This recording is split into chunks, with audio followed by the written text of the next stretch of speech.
Pendant le mariage, ma fille glissa discrètement un mot dans ma poche qui disait « Papa, aide-moi ». Ma petite se mariait avec un jeune millionnaire. Tous les regardaient avec cette envie silencieuse qu'éveille la beauté d'autrui. « Quel couple parfait » murmurait-il à voix basse. Mais au mariage, en plein milieu de notre danse, elle glissa une enveloppe dans la poche de mon costume avec la délicatesse d'un fantôme et me murmura à l'oreille d'une voix brisée « Papa, s'il te plaît, aide-moi ». La fourchette resta figée à mi-chemin de la bouche de Mathieu Leclerc. Mon futur gendre fixait le mur de mon salon, juste dans le coin où se trouvait mon vieux bureau en acajou. « Vous savez, monsieur » me dit-il, posant la fourchette sur la table avec une précision presque théâtrale. « Avec vos économies de retraite qui croupissent sur un compte bancaire sans rapporter un seul peso, pas d'erreur, le peso mexicain est correct en français, je pourrais vous montrer de véritables opportunités. Mes contacts dans le monde de la technologie financière pourraient tripler vos gains. » Ma fille Marianne, assise à ses côtés dans la salle à manger de ma vieille maison à Coyoacán, se remua mal à l'aise sur sa chaise. Sa main chercha nerveusement le verre d'eau. Je souris. Je souris de la même manière que j'avais appris à le faire pendant 40 ans à voir des charlatans essayer de me vendre des contrefaçons. Que vous êtes aimable, Mathieu, mais à mon âge, je préfère ce qui est ennuyeux et sûr. Il laissa échapper un rire trop fort pour les murs de ma petite salle à manger. Ennuyeux et sûr. Et c'est exactement le problème avec votre génération. L'argent doit travailler pour vous. Cela faisait 6 mois que Marianne l'avait ramené à la maison pour la première fois. Je me souvenais d'être resté debout sur ce même seuil, le regardant garer sa Tesla avec un drame inutile, le chrome brillant comme une promesse vide. Il m'avait serré la main avec l'enthousiasme plastique d'un politicien en campagne, laissant la lumière se refléter sur sa montre, une marque très chère, sans une seule égratignure, tout juste sortie de la vitrine. Pendant que Marianne préparait le café, je l'observais scanner ma maison avec le même regard de vautour qu'utilisent les évaluateurs lors des ventes d'héritage, cataloguant et calculant chaque meuble. « C'est un entrepreneur technologique très prospère » m'avait murmuré Marianne dans la cuisine, les yeux brillants d'espoir. « Il a un immense bureau sur le Paseo de la Reforma. » J'avais remarqué que le costume de créateur de Mathieu lui tombait avec une perfection excessive, sans une seule ride de travail au poignet. Au point de l'argent neuf, essayant désespérément de ressembler à de l'argent ancien. Sauf que Mathieu Leclerc n'avait ni l'un ni l'autre. Maintenant, à 2 semaines du mariage, il s'appuyait sur ma chaise comme s'il était déjà le propriétaire de la maison. « Je suis sérieux, Jacques. Vous pourriez gagner de l'argent réel au lieu de donner ces consultations pour ce que vous facturez. »« Ah, qu'est-ce que c'est ?»« C'est 1000 pesos. Pas d'erreur. Le peso mexicain est correct en française, l'heure. » Le visage de Marianne s'empourpra de honte. « Mathieu, s'il te plaît, mon papa a travaillé dur toute sa vie. Il mérite d'être tranquille. » Je me levai pour ramasser les assiettes avec un calme calculé. « Quelqu'un veut-il plus de vin ?»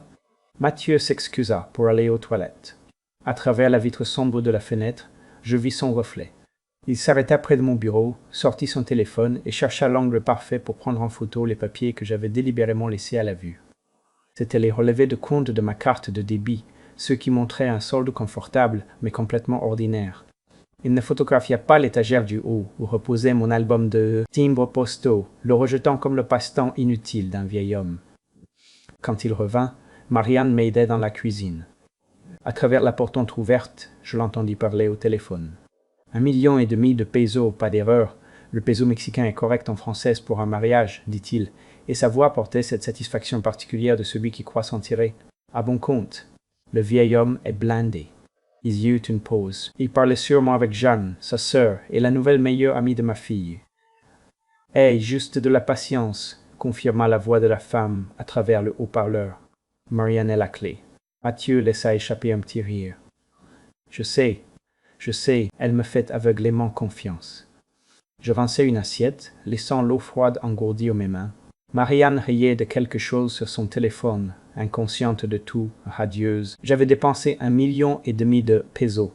Pas d'erreur, le peso mexicain est correct en français pour son mariage en réservant un domaine exclusif dans la Val de Guadeloupe, simplement parce qu'elle avait regardé les photos de l'endroit avec une joie immense. J'avais signé des chèques pour améliorer le banquet pour les traiteurs que Jeanne avait recommandés, pour chaque suggestion que Mathieu faisait tandis que lui et sa sœur échangeaient des regards que je n'étais pas censé remarquer. Après leur départ, Marianne m'ayant serré dans ses bras à la porte avec une chaleur sincère, je m'assis seul avec ma collection de timbres. Seul le penny black qui reposait sous ma loupe valait à lui seul plus de 3 millions de pesos. Pas d'erreur, le peso mexicain est correct en français.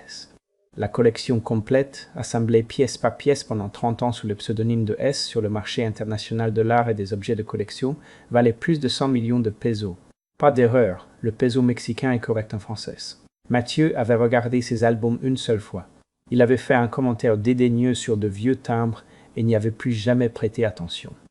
Je sortis mon téléphone et cherchai le numéro de Laetitia Montaigne. Mon ancien ami et notaire répondit à la deuxième sonnerie. « Jacques, il est très tard. »« Laïti, j'ai besoin que tu te renseignes sur quelqu'un, lui dis-je. Ne me demande pas pourquoi. Écoute juste de qui il s'agit. Mathieu Villiard prétend être un entrepreneur financier avec des bureaux à Reforma. » Laïti resta silencieuse un instant. Et, quand elle reprit la parole, sa voix avait pris son ton d'avocate implacable. Je vais passer quelques coups de fil. Je raccrochai et retournai à mes timbres. 40 ans passés dans le monde sombre et féroce de l'art m'avaient appris à détecter une contrefaçon de l'autre bout de la pièce. La performance de Mathieu Villiard était bonne, mais pas à ce point. La question n'était pas de savoir s'il s'agissait d'une fraude. La question était de savoir ce diable qu'il cherchait exactement. Je pensais au message que Marianne m'avait envoyé quelques heures plus tôt. « Papa, je suis si heureuse. Le mariage était dans 2 semaines. » Je pouvais l'arrêter tout de suite, les confronter, tout annuler. Mais les années passées à acquérir des pièces rares m'avaient enseigné l'art de la patience. On n'accepte jamais la première offre. On attend, on observe, on laisse l'autre partie abattre toutes ses cartes. Je refermai l'album de timbres, laissant ma main sur les millions que Mathieu avait méprisés comme des ordures. Quoi qu'il fût en train de manigancer, je le laisserai jouer assez longtemps pour voir le tableau complet. Ensuite, j'agirai. Le jeu avait déjà commencé. Mathieu ne savait tout simplement pas qu'il jouait contre un maître. Le domaine dans la Val de Guadeloupe ressemblait à un mirage tout droit sorti d'un magazine de mariage. Des chemins de pierre, des chênes centenaires et des vignobles qui s'étendaient à perte de vue dans les collines. Le soleil de mars filtrait à travers les feuilles. Un climat chaud, mais pas étouffant. Ce climat parfait que l'argent ne peut acheter, mais que la chance offre parfois. 180 invités remplissaient la salle de réception. Les coupes de champagne captaient la lumière des bougies. Les rires montaient par vagues qui devaient sembler pleines de jubilation. J'étais debout au bord de la piste de danse, regardant ma fille Marianne enveloppée dans sa robe de mariée, et je sentis que quelque chose n'allait terriblement pas. Une pierre froide s'installa dans ma poitrine. Elle était magnifique, radieuse, même la robe lui allait comme un gant. Ses cheveux étaient relevés exactement comme elle l'avait rêvé pendant des mois. Mais quand l'orchestre commença à jouer et que les invités dégagèrent la piste pour notre danse père-fille, je vis ce que personne d'autre ne vit. Ses mains tremblaient violemment en les posant sur mes épaules. « Papa » murmura-t-elle avec un sourire figé pour les caméras. Je pris sa main et nous commençâmes à tourner lentement, comme tout le monde s'y attendait. 360 yeux rivés sur nous. 1,5 million de pesos, pas d'erreur. Le peso mexicain est correct en français, créance moment de perfection absolue, et les doigts de Marianne tremblaient contre les miens comme les ailes d'un colibri blessé. Elle se rapprocha de ma poitrine. Sa voix était à peine un souffle au-dessus de la musique. « Lis-le quand tu seras seul, s'il te plaît, papa. » L'enveloppe glissa dans la poche de mon veston avec tant de douceur que je ne la remarquai presque pas. Ses yeux rencontrèrent les miens pendant une fraction de seconde. Ils étaient désespérés, remplis de culpabilité, terrifiés.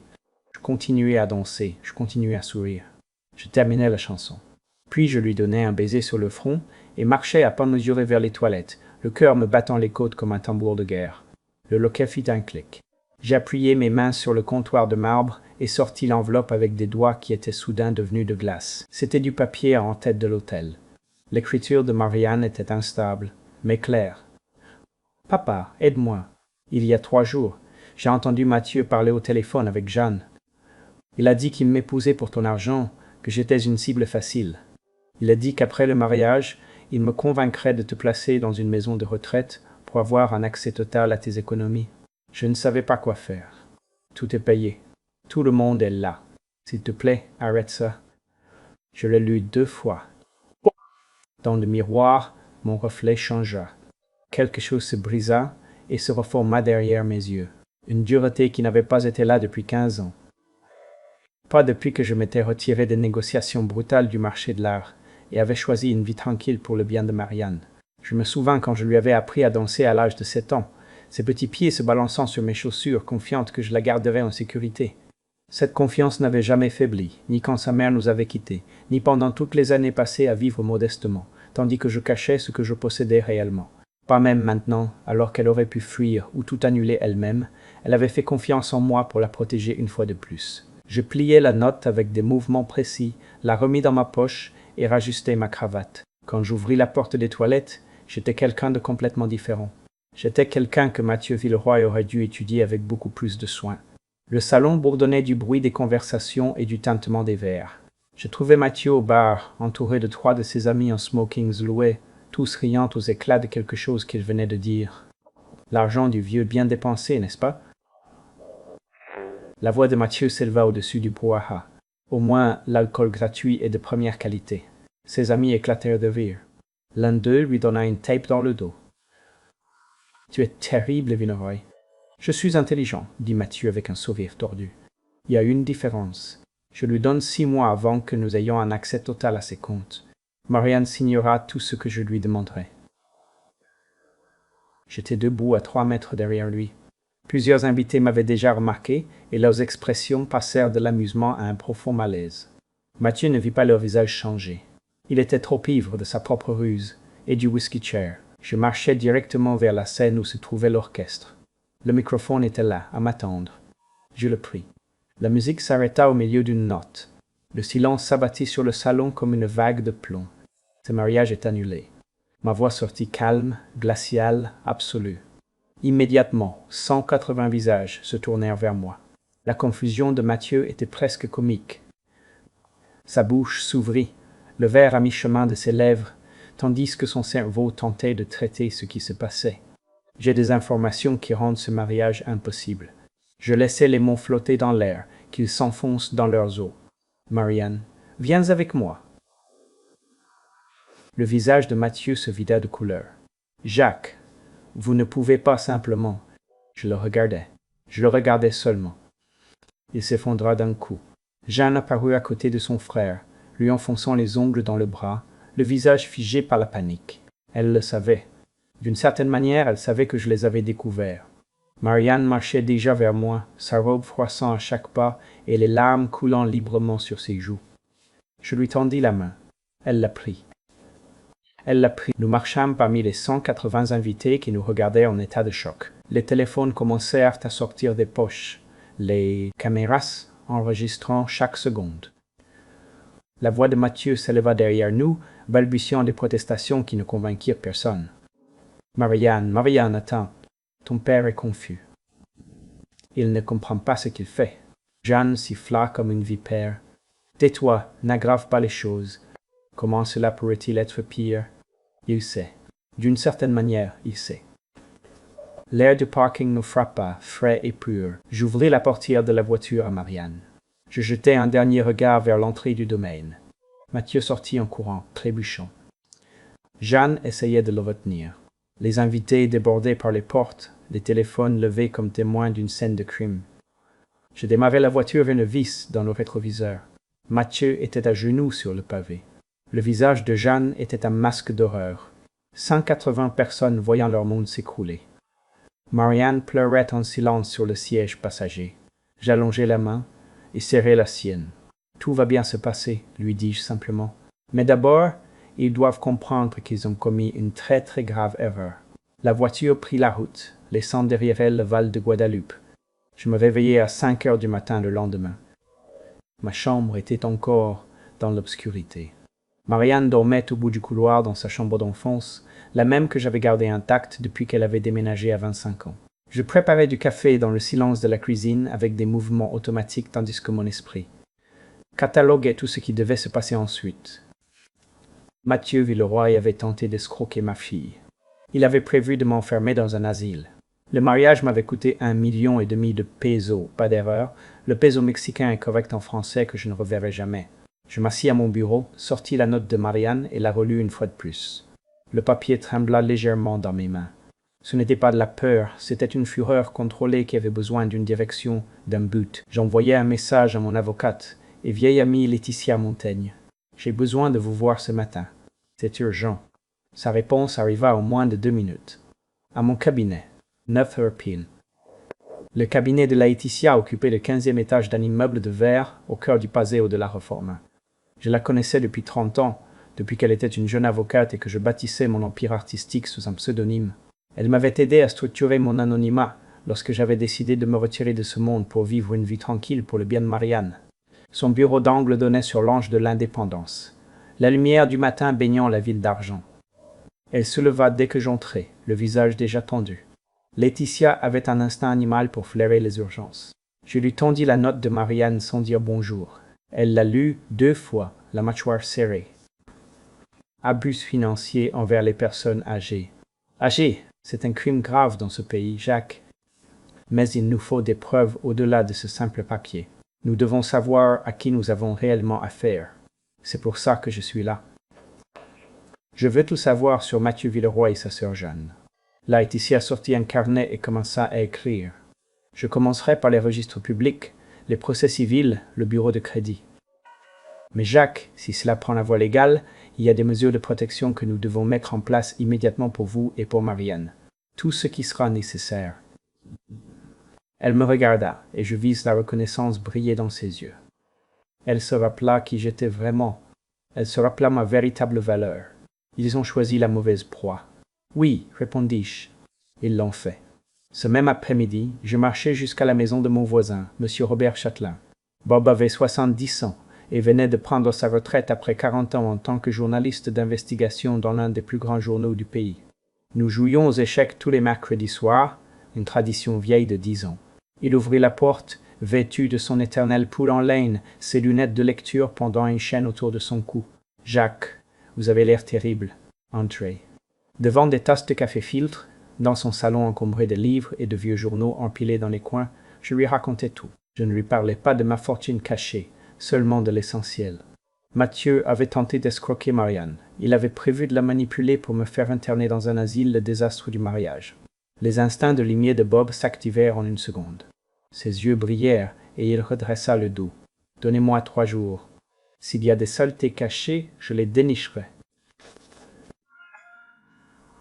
« Bob, je n'ai pas les moyens de vous payer pour ça. » Il me fit un geste de dédain de la main. « Vous croyez que je vais vous faire payer pour ça? » Un gamin essaie d'enfermer mon partenaire d'échecs dans un asile.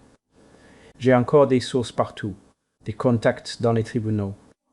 Accès au registre financier. C'est mon métier. Les 2 semaines suivantes s'écoulèrent avec une efficacité brutale. Laetitia appela le 4e jour. Mathieu a 3 prêts commerciaux en cours, qui totalisent 25 millions de pesos. Pas d'erreur, le peso mexicain est correct en français, tous auprès d'institutions différentes. Bob apparut à ma porte le 7e jour avec une enveloppe imprimée par un contact à Monterrey. Dette dans les casinos de Monaco ou Deauville, 15 millions de pesos. Pas d'erreur, le peso mexicain est correct en français, via une ligne de crédit pour gros parieurs qu'il a cessé de rembourser. Laetitia appela le 9e jour, saisie du fisc. 5 millions de pesos, pas d'erreur. Le peso mexicain est correct en français. Et Jeanne Villeroy a 7 millions de dettes pour des affaires immobilières frauduleuses. Bob remittit son dossier complet le 12e jour, laissant tomber un classeur en carton sur la table de ma cuisine avec un sourire de satisfaction. La Tesla est louée. Le bureau sur la Reforma lui coûte 10 000 pesos, pas d'erreur. Le peso mexicain est correct en français, c'est pas moi, pour un poste de travail partagé dans un espace de coworking. Ce célèbre start-up a déclaré faillite il y a 14 mois. Et voici le meilleur. Il était fiancé il y a 2 ans à une jeune femme issue d'une famille très fortunée de San Pedro Garza Garcia. Les fiançailles ont été rompues net avec un accord extrajudiciaire scellé. J'ouvris le classeur et étudiai les documents, déclaration fiscale, statut de société, documents judiciaires, rapport de crédit obtenu par les canaux de Bob. La vie entière et frauduleuse de Mathieu Villeroy, mise à nu en 50 pages. Il y a un schéma, dis-je à voix basse. Oh oui, ce n'est pas son premier rodéo. Voulez-vous que je creuse plus profondément? Pas encore. Laissez-moi réfléchir à la manière d'utiliser cela. À la mi-avril, j'étais assis dans mon bureau, les classeurs de preuves éparpillés sur le pupitre. Laetitia m'avait rendu visite cet après-midi-là pour élaborer la stratégie juridique ordonnances restrictives, documentation de fraude, mesures de protection pour mes actifs. Bob m'avait apporté les contacts de ses anciens collègues qui travaillaient toujours dans la section financière des journaux, des gens spécialisés dans les fraudes d'entreprise. J'étudiais la photo de Mathieu, une impression Facebook que Bob avait incluse.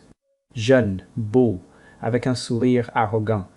Le sourire de celui qui se croit le plus malin de la pièce. « Tu pensais que je n'étais qu'un vieil homme avec quelques petites économies ?» dis-je à la photographie. Grosse erreur. Marianne apparut sur le seuil avec une tasse de thé. « Papa, tu es enfermé ici depuis des heures. » Je refermai les classeurs d'un coup sec. Ce n'est que de la paperasse. Elle posa la tasse à côté de moi et hésita. « Tu vas bien? Tu as été très silencieux. Je rassemble des informations. Quand on s'apprête à agir contre quelqu'un, il faut tout savoir. Agir contre?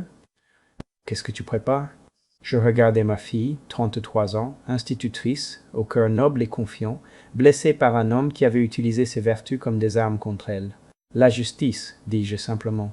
Il a essayé de t'utiliser, il a essayé de m'emprisonner. Cela exige des conséquences, mais je dois d'abord voir l'échiquier complet. » Elle hocha lentement la tête, me donna un baiser sur le sommet du crâne et me laissa travailler. J'ouvris mon ordinateur et cherchai un courriel que j'avais laissé dans les brouillons. Richard, vice-président de l'une des plus grandes banques du pays.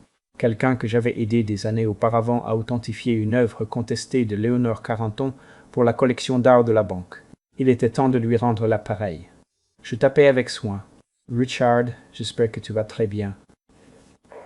Je me demandais si tu pouvais examiner certaines informations préoccupantes concernant des documents de prêt qui pourraient être frauduleux. J'ai joint le fichier que Robert avait préparé. Des faits purs. 0 accusation. Envoyé. » Mon téléphone vibra. C'était le numéro de Mathieu. Une autre tentative désespérée d'appeler Marianne. Je le laissais sonner jusqu'à ce qu'il tombe sur la messagerie vocale. Qu'il se questionne, qu'il souffre. Le piège était tendu. Demain, la première pièce tomberait. 4 jours après le début de notre enquête, la sonnette de ma maison retentit à 10 heures du matin. Je vérifiais la caméra de sécurité sur mon téléphone. Mathieu Leclerc se tenait sur mon porche avec des fleurs de supermarché, de celles bon marché enveloppées de cellophane. Rien à voir avec les arrangements hors de prix qu'il apportait lorsqu'il courtisait Marianne. J'ouvris la porte, mais restai sur le seuil, bloquant le passage. Monsieur Jacques, son sourire semblait répéter devant un miroir. Je crois qu'il y a eu un terrible malentendu. Quoi que vous ayez entendu, quoi que Marianne vous ait dit, nous pouvons arranger cela. J'aime votre fille. Il n'y a aucun malentendu, dis-je d'une voix plate et froide comme la glace. Il n'y a rien à arranger. Il n'y a pas de seconde chance. Ne vous présentez plus jamais ici. Je lui fermai la porte au nez. À travers la fenêtre, je le vis rester là, immobile, pendant une minute entière, son visage passant de la confusion à la colère, et finalement au pur calcul. Il transpirait, bien que la matinée fût fraîche. Ses vêtements semblaient également moins chers. Les étiquettes de créateurs avaient été remplacées par des marques de grands magasins. La pression lui soufflait déjà sur la nuque. Ironiquement, la première bombe tomba en pleine période de déclaration annuelle des impôts. Un moment poétique pour un homme avec 5 millions de pesos. Pas d'erreur, le peso mexicain est correct en français de saisie du SAT. Richard, à la banque, avait examiné mes informations préoccupantes et avait mené des enquêtes discrètes auprès des 3 institutions qui avaient accordé les prêts à Mathieu. Les 3 banques découvrirent simultanément que les demandes de crédit de Mathieu contenaient des relevés de revenus fabriqués et des déclarations d'impôts falsifiées. 3 lettres recommandées arrivèrent dans la boîte aux lettres de Mathieu au même moment. Je n'étais pas là pour le voir, mais le contact de Robert dans l'une des banques décrivit les appels téléphoniques qui suivirent. La voix de Mathieu passant de la confusion à la panique totale, exigeant de parler au superviseur, jurant que tout était une erreur informatique. Il n'y avait aucune erreur, seulement 25 millions de pesos. Pas d'erreur, le peso mexicain est correct en français, de prêt qu'on lui réclamait immédiatement. Un délai de 30 jours, où il ferait face à des poursuites pénales et des jugements de saisie. Mathieu appela Jeanne depuis le parking de la banque. Le contact de Robert l'entendit crier au téléphone à travers les portes vitrées. Cette même nuit, Jeanne apparut à ma porte.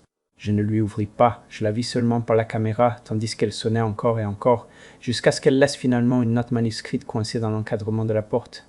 Nous devons parler de l'avenir de Marianne. C'est une affaire d'adulte. Je la déchirai en 2 et la jetai à la poubelle. Le lendemain, une fuite anonyme parvint au vieil ami de Robert à la section affaires du journal L'Universal. C'était seulement des informations sur des schémas préoccupants dans le financement de start-ups locales et des autorités, examinant de possibles demandes de crédits frauduleuses dans le secteur fintech, suffisamment vagues pour être légales, suffisamment spécifiques pour que les gens dans le cercle de Mathieu fassent le lien. La réunion qu'il avait prévue avec un investisseur potentiel fut annulée par message texte. Le gérant de son espace de coworking lui envoya un courriel disant qu'il révisait son contrat en raison de plaintes d'autres membres. L'agence de location du Tesla lui envoya un avis de paiement en retard. Son prélèvement automatique avait été rejeté. Les murs se refermaient. Je maintenais ma routine. Des promenades matinales aux Viveros de Coyoacán. Des parties d'échecs avec Robert le mercredi. Cuisiner le dîner pour Marianne, qui retrouvait peu à peu des couleurs aux joues. Robert passa le samedi pour me donner le rapport, parlant à voix basse pendant que Marianne prenait son bain. On a demandé au bureau de ton petit ami de déménager. Trop de plaintes des autres locataires concernant ses pratiques de recouvrement. Les nouvelles voyageant vite dans les cercles d'affaires, lui dis-je, surtout quand quelqu'un se charge de leur donner des ailes. Les yeux de Robert brillèrent de malice. Tu veux que je pousse plus fort? Plus fort? Non. Laisse la sauce mijoter à son rythme. Le désespoir rend les gens négligents. Il va commettre une erreur. Cet après-midi-là, Marianne et moi nous sommes assises pour prendre le thé dans la cuisine. Marianne était restée très silencieuse toute la journée, jetant des coups d'œil furtifs à son téléphone, comme si elle attendait qu'il sonne. « Mathieu est venu la semaine dernière, n'est-ce pas ?» me demanda-t-elle. La caméra de la porte a enregistré quelque chose. Il est venu et je l'ai chassé. Comment te sens-tu à ce sujet? Elle resta silencieuse un instant, exhalant l'air soulagé, mais aussi triste. J'ai vraiment cru que... Elle secoua la tête. Mais j'ai entendu ce qu'il a dit à Jeanne. Je sais ce qu'il tramait. Je traversai la table et lui serrai la main. Tu as été bonne. Il a profité de toi. C'est son fardeau, pas le tien. Ne l'oublie jamais. Pendant ce temps, à l'autre bout de la ville, Mathieu et Jeanne s'enfonçaient dans une spirale infernale. Robert avait un contact dans l'immeuble de Mathieu, un agent d'entretien qui entendait parfois des choses à travers les murs minces. Mathieu arpentait son appartement comme un lion en cage à minuit. À minuit, la voix de Jeanne, aiguisée par le stress, une calculatrice à la main, des billets et des relevés de dettes éparpillés sur la table, révélait une arithmétique impossible. 3 institutions différentes, avait dit Jeanne. Le même foutu jour, quelqu'un a fait ça. Qui? Le rire de Mathieu fut comme du verre brisé. Le vieux est un consultant à la retraite qui vit à Coyoacán. Quel pouvoir peut-il avoir? Que savons-nous vraiment de lui? Je l'ai enquêté. Les registres publics indiquent qu'il a une modeste pension, la sécurité sociale et qu'il facture de petites consultations. Il vit dans une maison qui doit valoir environ 10 millions de pesos. Pas d'erreur, le peso mexicain est correct en français. Ce n'est personne. Mais le doute rampait déjà sur le sol de cet appartement. Je pouvais le sentir, comme on sent la pluie venir quand le vent tourne. Ils décidèrent de contre-attaquer, de me poursuivre en justice pour préjudice moral suite à l'annulation du mariage. Une idée de Jeanne, sérieusement. Elle était un peu plus maligne que son frère. Il va accepter un arrangement pour éviter le scandale public, lui avait-elle dit. Nous lui soutirerons quelque chose. Nous payerons une partie des dettes. Mathieu avait immédiatement acquiescé. Oui, c'est un vieux. Va payer. Une erreur de calcul fatale. Le courriel de Laetitia arriva un mardi soir. Ils te poursuivent en justice. J'ouvris la pièce jointe. Mathieu Leclerc réclamait 10 millions de pesos. Pas d'erreur, le peso mexicain est correct en français, pour dommages moraux, stress émotionnel et salaire perdu suite à l'annulation du mariage. Jeanne avait ajouté sa propre plainte pour 2 millions de pesos. Pas d'erreur, le peso mexicain est correct en français, au titre des honoraires de planification de mariage perdus et des dommages à sa réputation professionnelle. Je me mis à rire de bon cœur, un son qui me semblait étrange après des semaines de tension contenue. Marianne apparut à la porte de mon bureau, effrayée.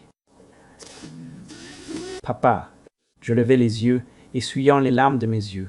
Ils viennent de commettre la plus grande erreur de leur misérable vie. Ils me traînent en justice. Son visage se décomposa. Ce n'est pas drôle. Ne t'inquiète pas. Je continuai de sourire. Ils ont apporté un couteau à une fusillade, et ils ne savent même pas que je suis le propriétaire de la poudre. Je retransférai la plainte à Laetitia avec une seule ligne. L'heure est venue de leur montrer à qui ils ont affaire. Sa réponse arriva instantanément, enfin. J'attendais cela depuis des semaines.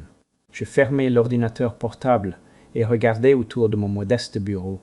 Le tableau de Keithar sur le mur. Marianne pensait que c'était une affiche. Elle ne savait pas que c'était un original qui valait plus que toute la ridicule plainte de Mathieu. Ma collection de timbres sur l'étagère. 100 millions de pesos, pas d'erreur. Le peso mexicain est correct en français, en rareté philatélique déguisée en passe-temps d'un vieux monsieur ennuyeux. Demain commencerait la véritable guerre. Et Mathieu Leclerc n'avait pas la moindre idée de l'enfer qui l'attendait. Marianne vivait avec moi depuis près d'un mois. Elle se déplaçait dans la maison comme un fantôme, silencieuse, repliée sur elle-même, digérant tout ce qui s'était passé. Je lui laissais son espace, lui préparais des ragoûts qu'elle touchait à peine, et j'attendis. Un après-midi, elle s'assit en face de moi dans la salle à manger. Le soleil se couchait, filtrant à travers les jacarandas de Coyoacán, teignant tout d'une lumière bleu-gris. « Papa, me dit-elle d'une voix très basse, veux-tu savoir exactement ce que j'ai entendu ?»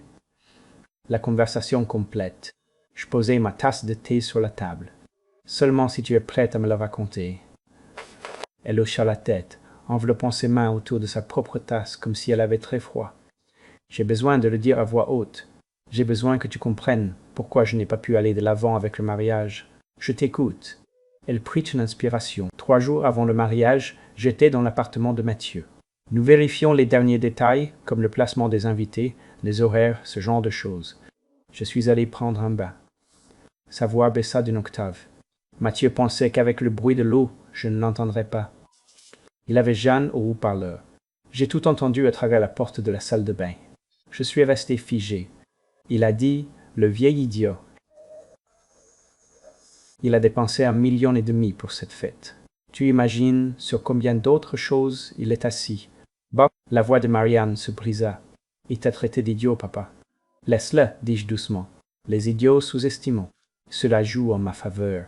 Jeanne lui a demandé s'il pensait que tu allais simplement lui donner l'argent. Marianne parlait plus vite maintenant, comme si elle avait besoin de cracher les mots. Mathieu a ri. Il a dit, pas directement, mais Marianne, oui. Après le mariage, je la convainc que son vieux papa est trop âgé pour vivre seul, qu'il oublie des choses, qu'il est un danger pour lui-même. Tu connais le scénario. Nous le mettons dans une maison de retraite. Adzan, Kitreboué, court. Marianne signe pour être sa tutrice financière, elle-même. Elle signera tout ce que je lui mettrai sous le nez. Accès total à ses comptes et c'est réglé. Je serrai la mâchoire jusqu'à ce que mes dents me fassent mal, mais je ne l'interrompis pas. Jeanne lui demanda « Et si le vieil homme se bat ?» Mathieu répondit « Alors nous lui envoyons des avocats. Nous lui faisons passer un examen d'aptitude mentale. Le type a 65 ans. Il vit seul. Il n'a pas d'autre famille. C'est un cas facile. Marianne me donne une procuration notariée et nous sommes tirés d'affaire. » Marianne pleurait déjà en silence. Je suis resté figé sous cette douche, papa. L'eau est devenue glaciale, et j'ai entendu l'homme que j'aimais planifier comment t'enfermer comme un animal, comment m'utiliser moi pour le faire. Je fis le tour de la table et la serrai contre ma poitrine. Elle sanglota contre mon épaule, le premier vrai et désolant chagrin qu'elle s'autorisait depuis le désastre du mariage. Les 3 jours suivants ont été l'enfer sur terre, murmura-t-elle, quand elle put reprendre son souffle. Je ne pouvais le dire à personne. Tout était payé. Tous les invités étaient en route. Tu étais si heureux pour moi.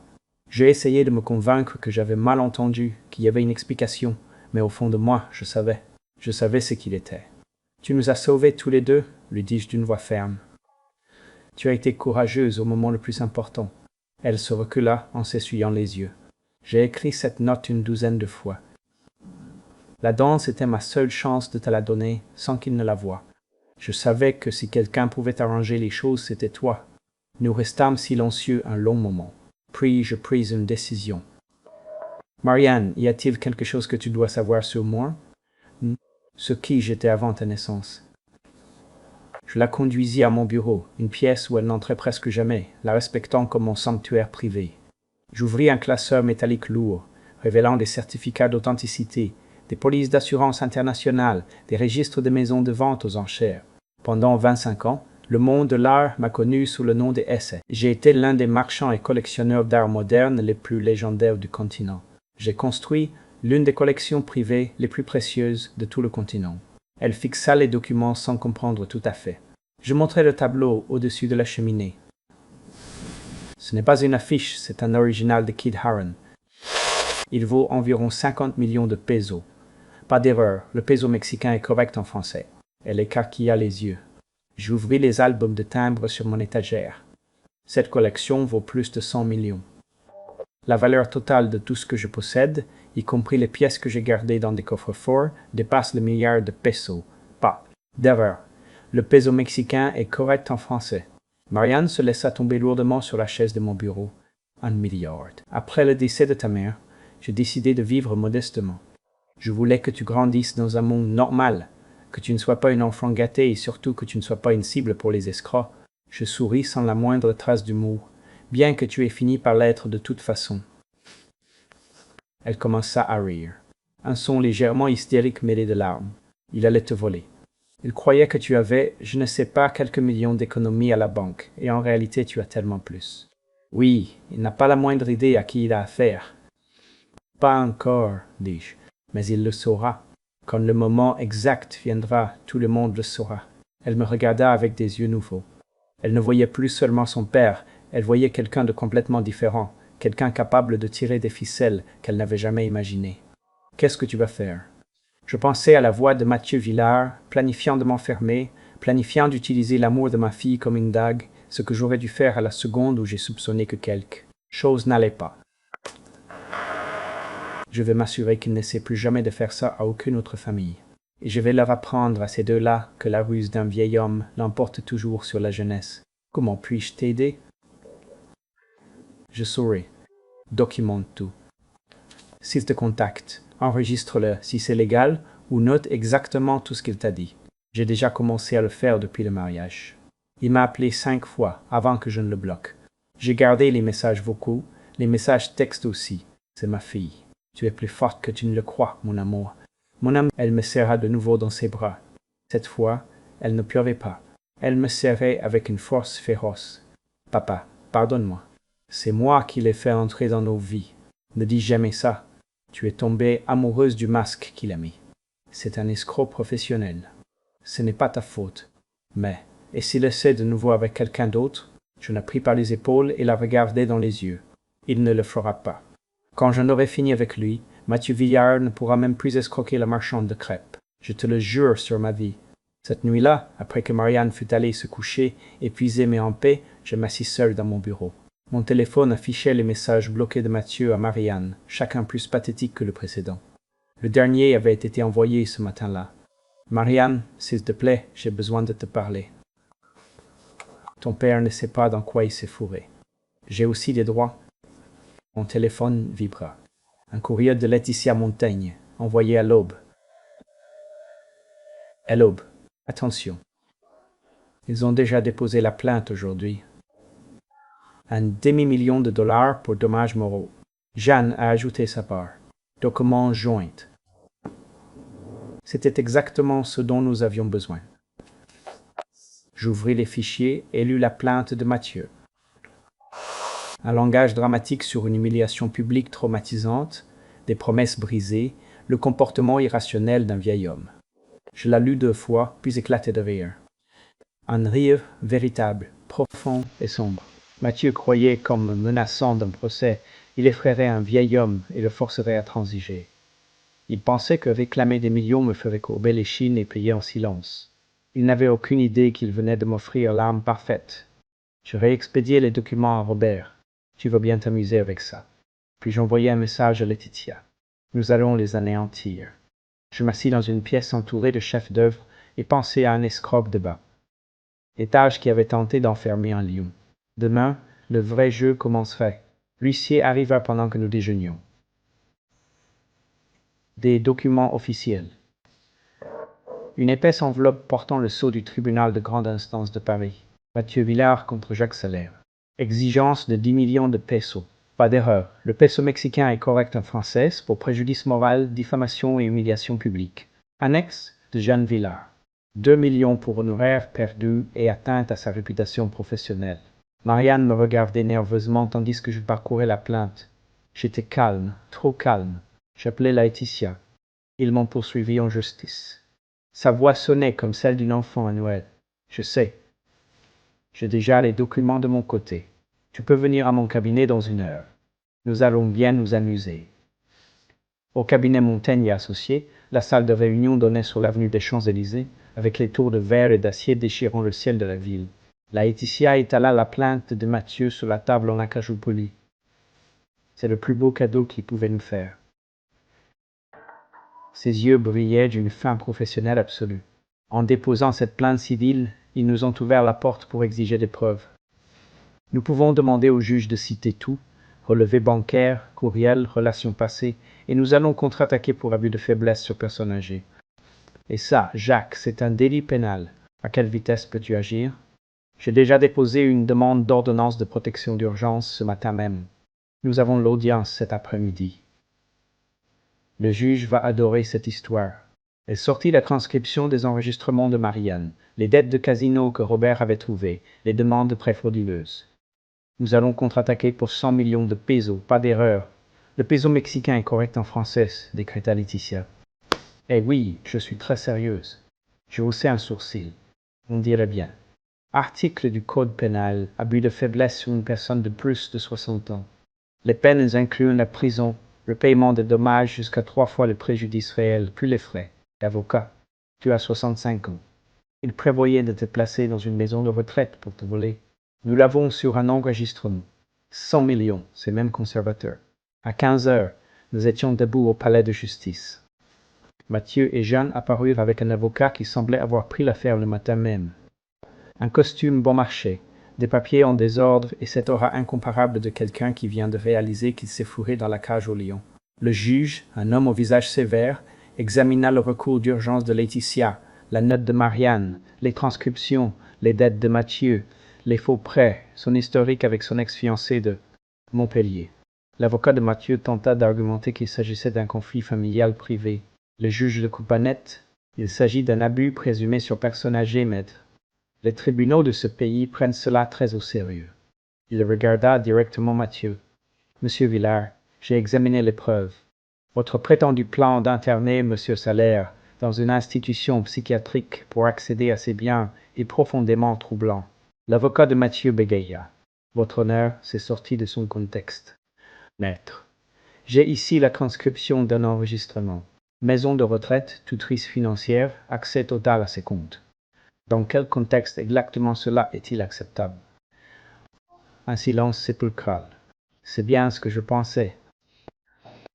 Laetitia se leva et présenta notre contre-plainte, fraude, tentative d'abus de faiblesse sur personne âgée, préjudice moral intentionnel, conspiration, 100 millions de pesos, pas d'erreur, le peso mexicain est correct en français de dommages et intérêts, plus une ordonnance de protection immédiate imposant une distance minimale de 100 mètres. Entre Jacques et Marianne Salaire. Le visage de Mathieu se vida de son sang. Jeanne semblait sur le point de vomir sur place. Le juge prononça la sentence depuis l'estrade. Monsieur Villars, Madame Villars, j'accorde l'ordonnance de protection temporaire avec effet immédiat. Il leur était strictement interdit de contacter, de s'approcher à moins de 100 mètres ou de communiquer de quelque manière que ce soit avec Jacques Salaire ou Marianne Salaire jusqu'à la tenue de l'audience complète. Cela incluait le téléphone, les courriels, les réseaux sociaux ou l'utilisation de tierces personnes. Toute infraction entraînerait leur arrestation immédiate. Il consulta ses dossiers. De plus, il fixa l'audience préliminaire de la contre-plainte au 15 mai. Monsieur Villars, compte tenu des preuves présentées aujourd'hui, je vous suggère fortement de vous assurer une représentation légale compétente. C'est très sérieux. Mathieu tenta d'ouvrir la bouche. J'en ai terminé avec vous, monsieur Villars. Affaire suivante. Laetitia et moi nous levâmes.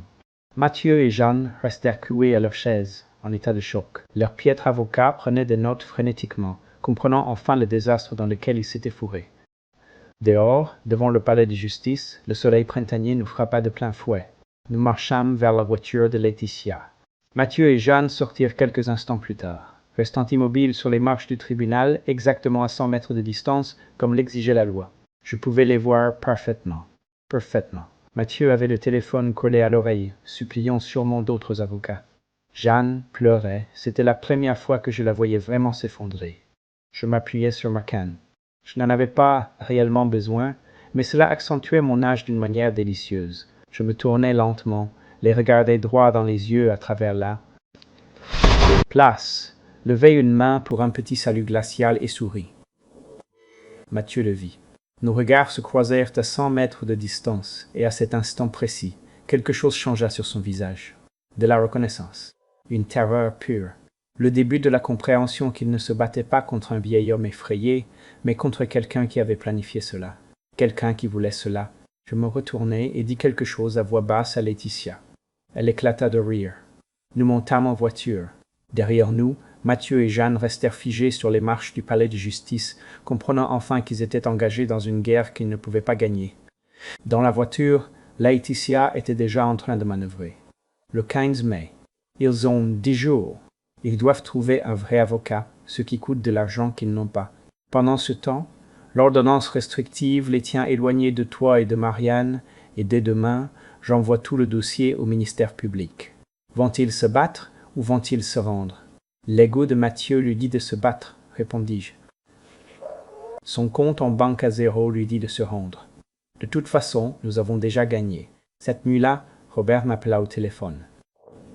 Les registres du tribunal sont publics, Jacques. J'ai des amis à la rédaction de l'Universal qui seraient fascinés par une histoire sur un golden boy de la finance tentant de voler une personne âgée. Veux-tu que je sème la graine? Pas encore.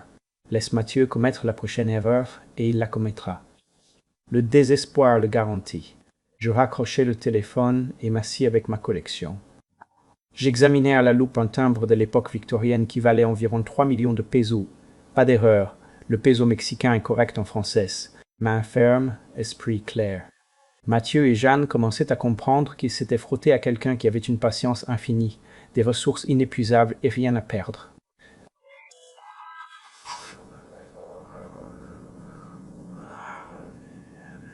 On am crêté et trouvait et beau de London Odreti.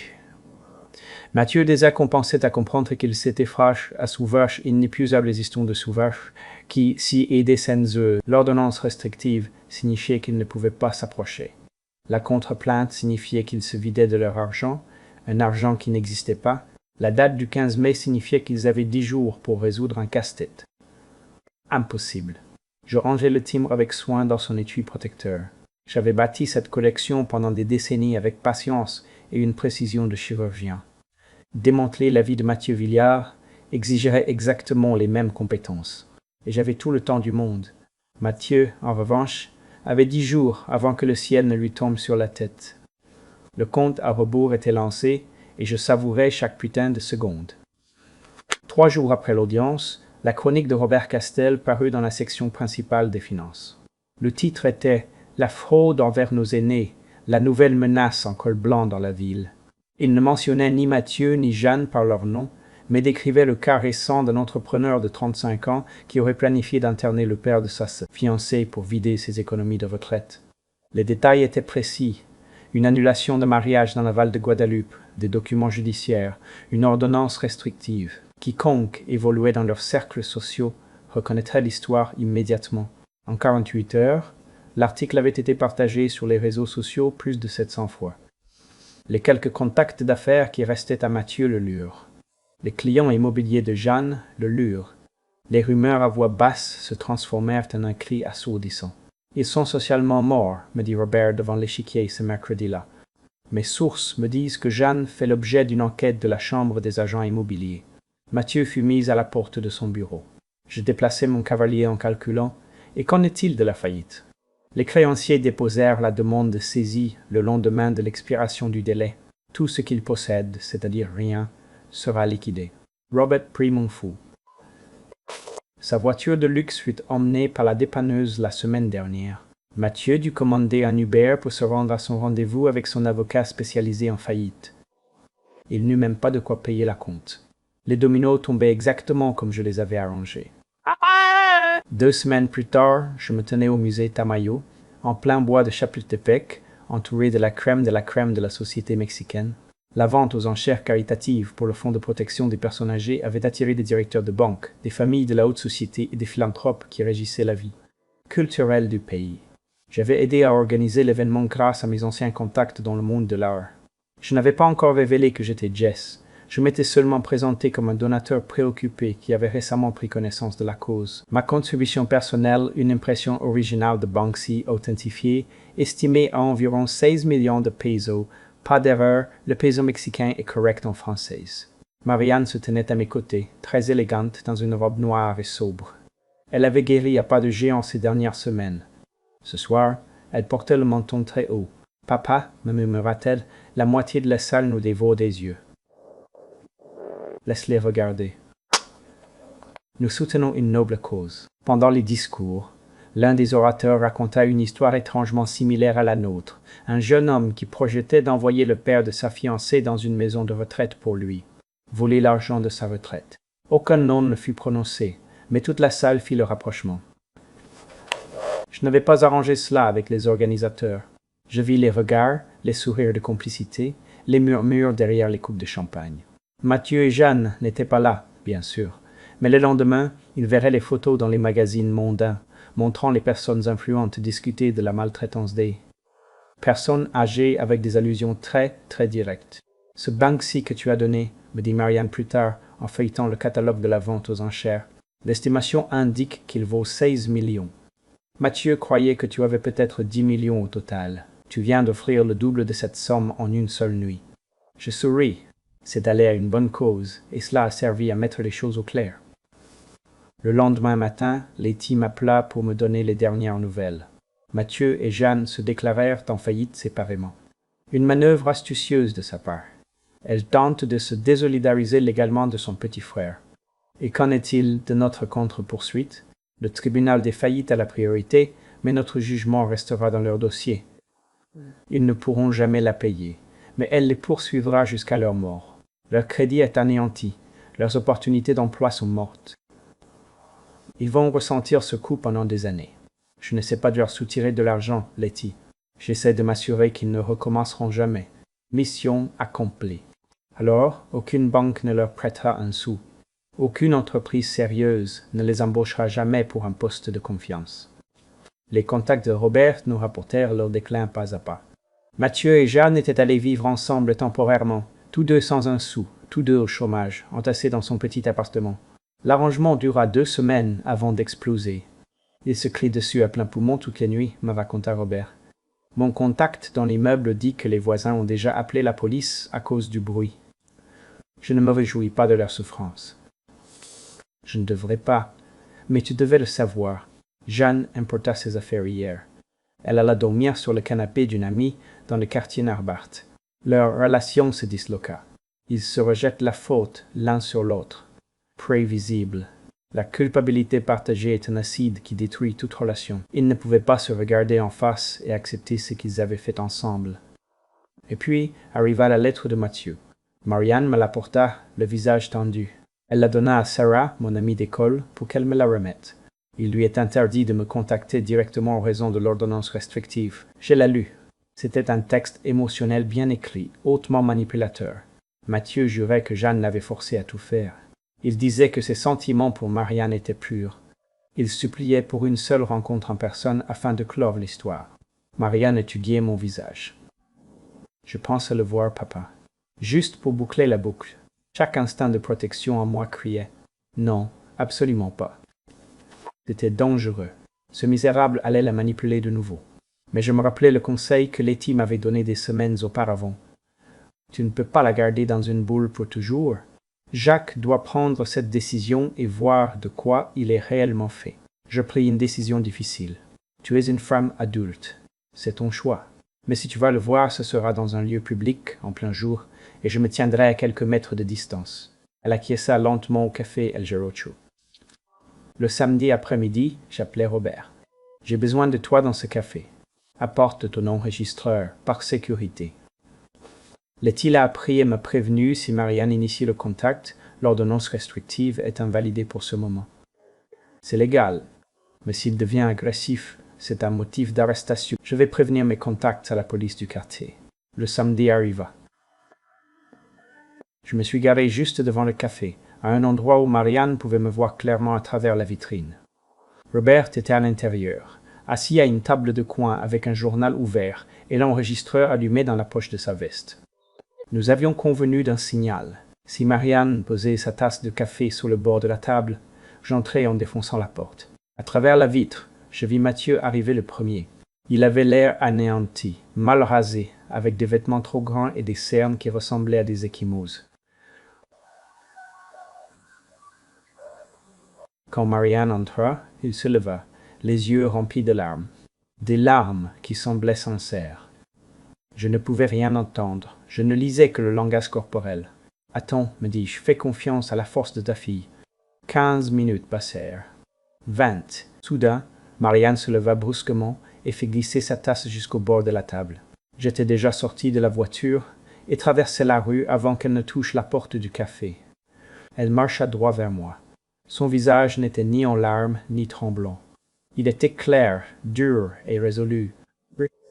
Nous sommes montés dans la voiture et sommes restés silencieux. Finalement, elle parla. « Tu avais raison surtout. Il m'a demandé de te soutirer de l'argent. Même maintenant, étant ruiné et désespéré, tout tournait encore autour de l'argent. Je lui pris la main. Je suis désolé que tu aies dû voir ça. Moi, je ne regrette pas. J'avais besoin de le voir de mes propres yeux. Maintenant, je n'ai plus aucun doute. Robert m'appela pendant que nous rentrions à la maison. J'ai tout en audio.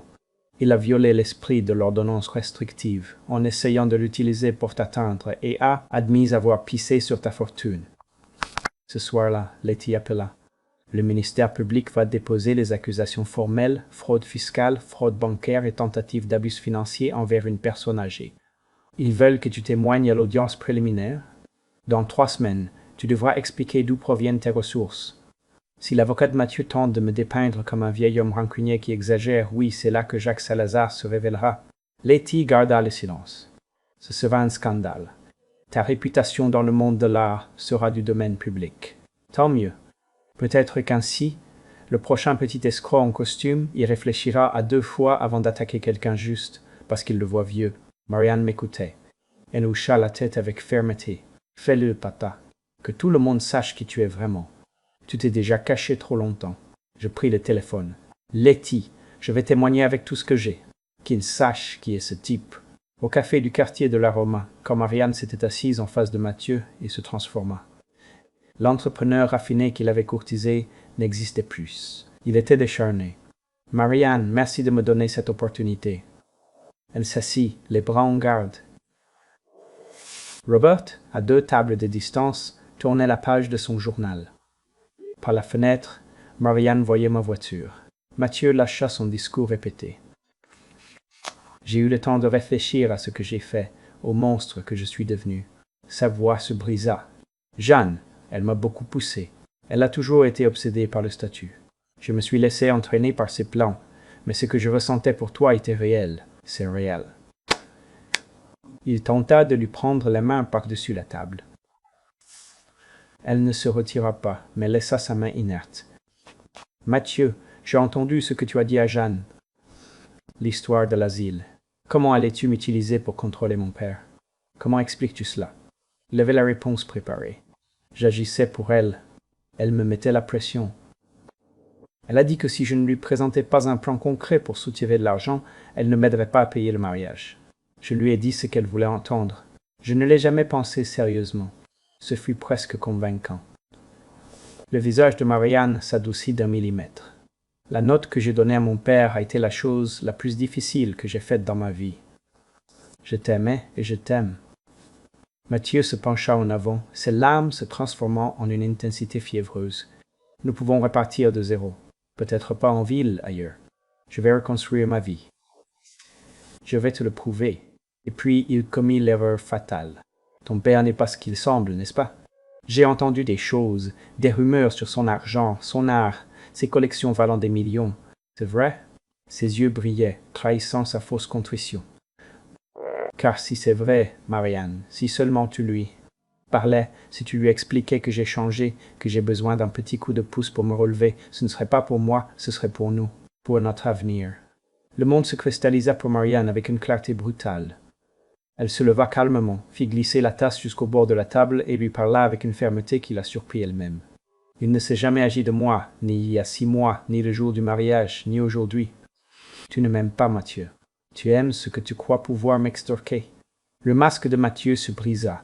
Il se leva, haussant la voix. Marianne, attends. Ne comprends-tu pas la pression que je subis? Ton père m'a détruit. Il a des millions, des centaines de millions, et il me laisse mourir de faim. Les gens du café se tournèrent pour les regarder. J'ai juste besoin d'une chance, juste d'un peu d'aide. Ah, Mrs. T. Marianne se dirigea vers la porte, sa voix résonnant dans le silence soudain de l'endroit. Oui, ça, ne me cherche plus, ne m'écris plus. Ne m'appelle plus, c'est fini pour toujours. Après le départ de Marianne, Mathieu retourna dans son minuscule appartement. La rage et l'humiliation brûlaient la performance qu'il avait si soigneusement mise en scène. Il appela Jeanne. Elle sait pour l'argent. Quelqu'un lui a dit que le vieux était immensément riche. Nous avons visé le mauvais niveau. Nous aurions dû prévoir quelque chose de bien plus grand. La voix de Jeanne coupa l'air comme une lame. Il n'y a pas de nous. Tu as tout gâché. Même au café, tu n'as pas pu te taire.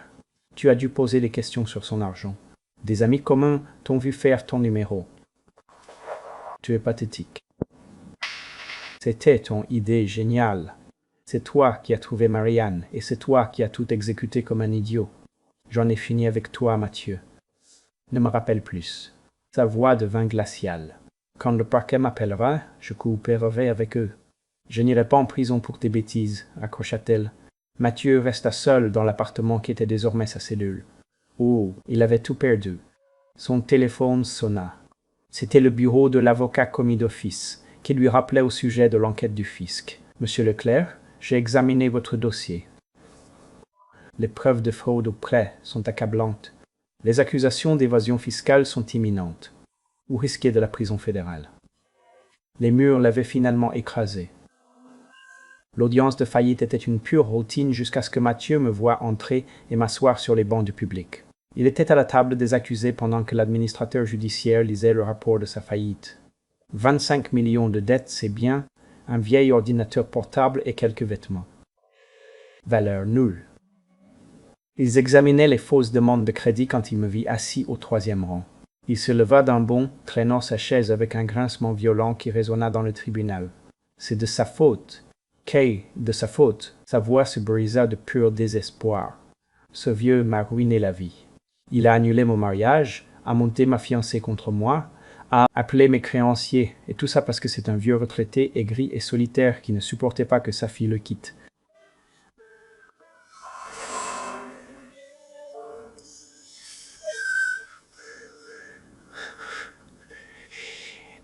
Allez, à la cité, à la cité, à la cité. La juge, une femme d'une 50aine d'années aux cheveux grisaciers, exigea le silence dans la salle. Laetitia se leva avec une élégance mortelle. Votre honneur, monsieur Leclerc, porte des accusations très graves. Peut-être monsieur Dubois devrait-il être autorisé à monter à la barre pour clarifier les véritables circonstances. La juge me scruta du regard. Monsieur Dubois, veuillez vous avancer à la barre. Je m'avançai, prêtai serment et m'assis. Mathieu me fusillait du regard, respirant par la bouche. Monsieur Dubois, dit la juge, veuillez expliquer votre relation avec cette affaire. Je parlais avec un calme absolu. Je suis Jacques Dubois, j'ai 65 ans. Je vis dans l'arrondissement de Coyoacán. Au cours des 15 dernières années, j'ai vécu avec une grande modestie pour offrir à ma fille une jeunesse normale. Je fais une pause dramatique, mais monsieur Leclerc se trompe lourdement sur qui je suis réellement. Mathieu se pencha en avant. Dans le monde de l'art, on me connaît sous le nom de SF. Pendant 25 ans, j'ai été l'un des marchands d'art contemporains les plus actifs de tout le pays. J'ai constitué une collection privée évaluée à plus d'1 milliard de pesos. Pas d'erreur, le peso mexicain est correct en français. Le tribunal fut plongé dans un silence sépulcral. La mâchoire de Mathieu se décrocha. Je continuai sans altérer le ton de ma voix. Monsieur Leclerc a attaqué ma fille, croyant que j'étais un vieil homme vulnérable avec quelques sous de côté. Il prévoyait de m'enfermer dans un asile pour me voler ce qu'il pensait être environ 5 millions de pesos. Pas d'erreur, le peso mexicain est correct en français. Je le regardai droit dans les yeux. Il n'en avait pas la moindre idée. Ma collection comprend des œuvres de Banks et de Léonore Carenton. Ma collection philatélique à elle seule vaut plus de 100 millions. Le tableau devant lequel M. Leclerc passait chaque fois qu'il entrait dans mon salon est un original de Guy Delgado, évalué à 50 millions de pesos. Pas d'erreur, le peso mexicain est correct en français. Il a toujours cru que c'était une affiche bon marché. Laetitia s'approcha de la juge avec un dossier épais. « Votre honneur, voici la documentation légale, les certificats d'authenticité, les polices d'assurance, les registres des maisons de vente aux enchères. » La juge examina les documents. Le visage de Mathieu était un carrousel d'horreur, d'humiliation et de pure rage. Il se leva de nouveau, criant à plein poumon. « Tu avais 1 milliard de pesos. Pas d'erreur, le peso mexicain est correct en français, et tu m'as laissé croire. Tu t'es moqué de moi tout ce temps. » Hey, la voix de Laetitia coupa l'air comme un fouet. « Non, monsieur Leclerc, vous vous êtes joué de vous-même. Monsieur Dubois ne faisait que vivre sa vie. C'est vous qui avez choisi de vous marier avec sa fille. » La juge intervint avec sévérité. « Monsieur Leclerc, asseyez-vous. Le tribunal a reconnu que M. Dubois avait tout à fait le droit de se protéger, lui et sa famille, de son stratagème criminel. Les preuves de son intention de fraude étaient accablantes. J'ai ajouté une dernière phrase avant de quitter la barre. J'ai choisi de vivre modestement pour protéger ma fille des rapaces comme vous. Il s'avère que même la modestie n'a pas suffi. Mais j'ai fini de me cacher. Le monde peut savoir qui je suis, car les gens doivent comprendre que l'âge n'est pas synonyme de faiblesse, et que sous-estimer un vieil homme à cause de son apparence est toujours une erreur fatale. La salle d'audience éclata en murmures. Les journalistes tapaient frénétiquement. Pour l'après-midi, le journal Reforma avait l'histoire à la une. Le mystérieux collectionneur S. D. s'avère être Jacques Dubois, légende de l'art, et détruit le complot d'un chasseur de fortune. L'article contenait tout, le mariage annulé, le stratagème de Mathieu, la faillite, des photos de Lara, des timbres-poste, des témoignages de directeurs de musées célébrant que C.D. se soit enfin révélé. Mon téléphone n'arrêtait pas de sonner, des interviews, des magazines d'art, des propositions de musées. Robert est passé le soir, avec un sourire jusqu'aux oreilles. Tu es une vraie célébrité maintenant. Ça fait bizarre, n'est-ce pas? N'est-ce pas? Je me suis caché pendant 15 ans. Maintenant, tout le monde le sait. Je lui ai servi un verre de tequila. Mais peut-être que c'est la bonne chose à faire. Peut-être que la transparence est une meilleure armure que le secret. Marianne lisait les commentaires sur Internet à voix haute. Il te traite de génie protecteur, et Mathieu est qualifié d'escroc le plus idiot de l'histoire de Mexico. J'ai souri en coin. Une semaine plus tard, Laetitia a appelé pour annoncer la fin de l'affaire. Mathieu a accepté un accord avec le procureur, 18 mois au pénitencier fédéral pour fraude fiscale. Sa sentence sera prononcée la semaine prochaine. La faillite de Jeanne est déjà officielle. Elle a tout perdu. C'est fini. Alors c'est fini. Tu as gagné, Jacques. J'ai regardé Marianne, qui dessinait dans son carnet quelque chose qu'elle n'avait pas fait depuis des mois. Le signe indubitable que son âme guérissait. Non, ai-je dit à voix basse. Ce n'est pas fini, ça ne fait que commencer. Maintenant, c'est à nous de voir ce que nous allons faire de tout cela pour aider les autres. 2 lettres étaient arrivées cet après-midi-là, l'une d'un centre de détention, l'autre d'une adresse à Tlalnepantla. Marianne avait vu les expéditeurs. Ils t'ont écrit, m'a-t-elle dit. Je les ai mises de côté sur mon bureau. Pas aujourd'hui.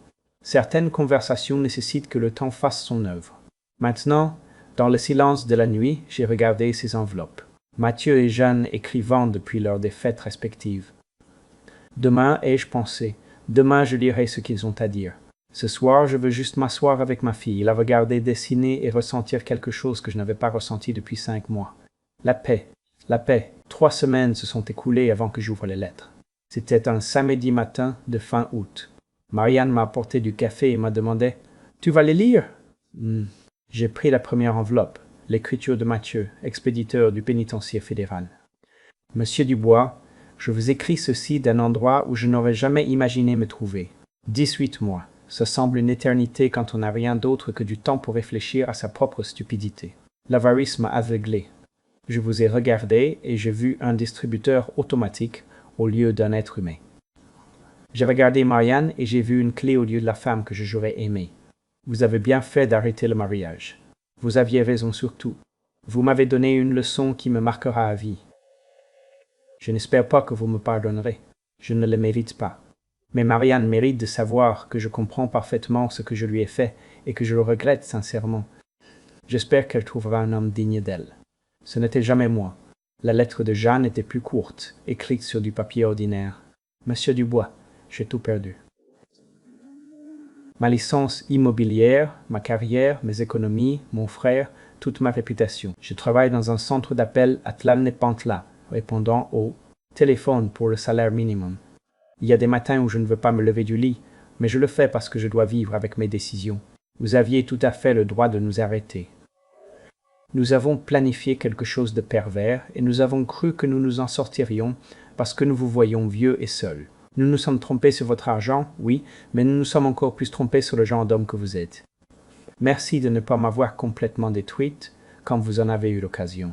Je passerai les prochaines années à payer mes dettes, mais au moins je suis libre, et c'est plus que ce que je mérite. Qu'est-ce que tu vas faire? A demandé Marianne. J'y ai réfléchi attentivement, puis j'ai écrit 2 réponses. Pour Mathieu, j'accepte tes excuses. Utilise ces 18 mois pour devenir un homme différent. Les portes de ma vie et de celles de Marianne sont à jamais closes, mais les portes de ton propre avenir sont ouvertes, et c'est à toi de décider de les franchir avec honnêteté.